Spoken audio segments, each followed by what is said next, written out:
ಗುಜರಾತ್ನ air India ವಿಮಾನ ದುರಂತ ಪ್ರಕರಣ ತನಿಖೆಯ ಪ್ರಾಥಮಿಕ ವರದಿಯಲ್ಲಿ ಬೆಚ್ಚಿ ಬೀಳಿಸುವಂತ ಮಾಹಿತಿ ಸಿಗ್ತಾ ಇದೆ. ಇಂಜಿನ್ಗೆ ಇಂಧನ ಪೂರೈಕೆ ಸ್ಥಗಿತ ಆಗಿದ್ರಿಂದಲೇ ಈ ಒಂದು ದುರಂತ ಸಂಭವಿಸಿದೆ ಅನ್ನೋದ್ರ ಬಗ್ಗೆ ಮಾಹಿತಿ ಸಿಗ್ತಾ ಇರೋದು. ಈ ವರದಿಯನ್ನ ಆಧರಿಸಿ ನೋಡಿ, ನಿಜವಾಗ್ಲೂ ಕೂಡ ಇದು ಶಾಕಿಂಗ್. ಇಂಜಿನ್ಗೆ ಇಂಧನ ಪೂರೈಕೆ ಆಗದೆ ಇರೋದೆ ಈ ಒಂದು ದುರಂತಕ್ಕೆ ಕಾರಣ ಅನ್ನೋದು ಗೊತ್ತಾಗ್ತಾ ಇದೆ. ಎಂಜಿನ್ 1 ಮತ್ತು ಎಂಜಿನ್ 2ಗೆ ಇಂಧನ ಪೂರೈಕೆಗೆ ಬಂದಾಗ್ಬಿಡುತ್ತೆ. ಸೊ ರನ್ ಇಂದ ಕಟ್ ಆಫ್ಗೆ ಪರಿವರ್ತನೆಗೊಂಡಿತ್ತು ಸ್ವಿಚ್ಗಳು.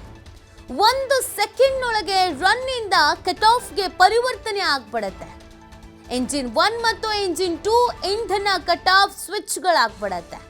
ಇದರಿಂದಾಗಿ ಇಂಜಿನ್ಗೆ ದಿಢೀರ್ ಇಂಧನ ಪೂರೈಕೆ ಸ್ಥಗಿತ ಆಗ್ಬಿಡುತ್ತೆ. ನೋಡಿ, ಎಂಜಿನ್ಗೆ ಇಂಧನವೇ ಪೂರೈಕೆ ಆಗಲಿಲ್ಲ ಅಂತ ಅಂದರೆ ಇನ್ನು ರನ್ ಆಗೋದಾದ್ರೂ ಹೇಗೆ ಹೇಳಿ? ಸೊ ಆ ಕಾರಣದಿಂದಲೇ ಪತನವಾಗಿದೆ ಅನ್ನೋದನ್ನು ವರದಿ ಹೇಳ್ತಾ ಇದೆ. ಟೇಕ್ ಆಫ್ ಆದ ಕೆಲವೇ ಕ್ಷಣಗಳಲ್ಲಿ ವಿಮಾನ ಪತನ ಆಗೋದಕ್ಕೆ ಕಾರಣ ಏನು ಅನ್ನೋದನ್ನು AAIBಯ 15 ಪುಟಗಳ ವರದಿಯಲ್ಲಿ ಉಲ್ಲೇಖಿಸಲಾಗಿದೆ. ಈ 15 ಪುಟಗಳ ವರದಿಯಲ್ಲಿ ಈ ಸತ್ಯಾಂಶ ಅನ್ನೋದು ಬಯಲಾಗ್ತಾ ಇದೆ. ಎಂಜಿನ್ಗೆ ಇಂಧನ ಪೂರೈಕೆ ಆಗದೆ ಇರೋದೇ ಈ ರೀತಿಯಾಗಿ ಪತನ ಆಗೋದಕ್ಕೆ ಕಾರಣವಾಗಿತ್ತು ಅನ್ನೋದನ್ನು ವರದಿ ಹೇಳ್ತಾ ಇದೆ.